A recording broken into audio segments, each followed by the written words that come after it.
New Rock 1049 The X, Weezer, and Buddy Holly. It's the John Williams Show, 582-1049 and online at newrock1049x.com. And here to talk a little of, well, I want to say football, but really of everything given what's happened with the Razorback family. You can check out her blog, State of Sorrell. You go to facebook.com/State of Sorrell. That's 2 R's, 2 L's. The lovely and talented. And I got to let's see, hit that button, do that right, don't screw this up. Alex Sorrell. How you doing? Good morning, I'm great. How are you? I'm sure I'm probably like you a little bit, where, the euphoria of waking up Sunday realizing the Razorbacks are going to be the third. They're going to be the third in the BCS. And then all of a sudden, midday Sunday, the news about Garrett Ekman hitting the Razorback Nation like a shockwave. You said something interesting, because I just played the soundbite of Coach Petrino, visibly shaken and audibly shaken Coach Petrino, and then you said something about Coach Long, and I'll always call him Coach Long because he used to be a coach, Director Long, about the possibilities of what are we going to do about this game. Yeah, I've heard that LSU could possibly come forward and say if we want to postpone it, then it's a possibility. But if I were Petrino, I'd say I'd go ahead and go in there and play for Garrett and take the win. Come back home. And I think that's what ultimately, Garrett's family will be heard on it, and the team will vote on it, and I think they will say, the best way to honor Garrett, which is what this is all about. And the candlelight vigil, by the way, I don't know if you knew this or not, there's a candlelight vigil tonight at Bud Walton Arena, 7 o'clock. The best way to really honor Garrett's memory is to play for him. Mm-hmm. And obviously that's going to be a very distracted team. They made a great point. In addition to just the shock of it happening, now you have the specter of there being a funeral, obviously, and a service for him that could be before the game.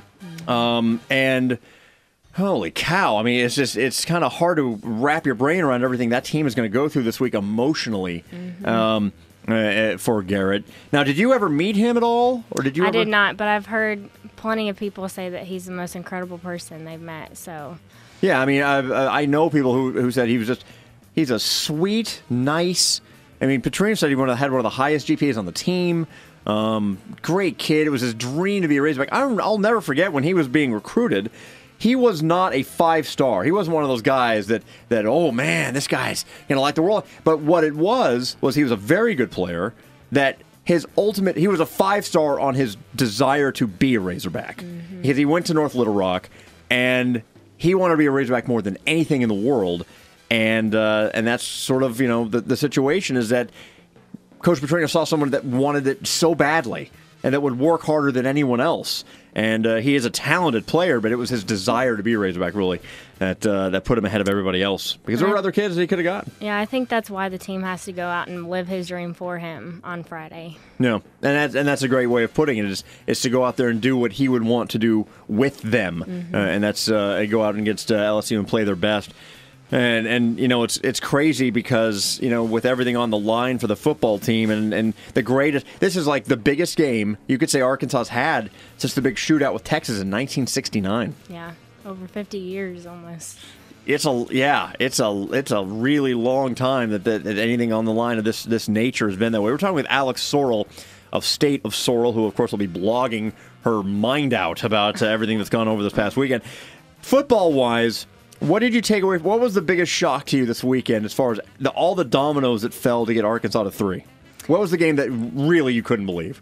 I think it would have to be Baylor. Watching Robert Griffin III come down last minute. Is that kid good? I know. I was like, okay, well, I don't know if they're going to win or not, but I'm going to go to bed and just, certainly we're number 4, so I'm going to go to bed. But I started watching on my phone. I was like, oh my gosh, did they really just score? Yeah, that touchdown to end the game was what shocked me. Mm-hmm. And then Oklahoma, in one of the great coaching gaffes ever, Bob Stoops calling that timeout on the final drive. What are you doing? Just go to overtime, Bob. And but to me, the biggest shock, and it was, Judy and I had just gotten to Little Rock Friday night, the drive down after our broadcast at Fayetteville Auto Park, and we got to our hotel to watch the final half of Oklahoma State and Iowa State. That was stunning.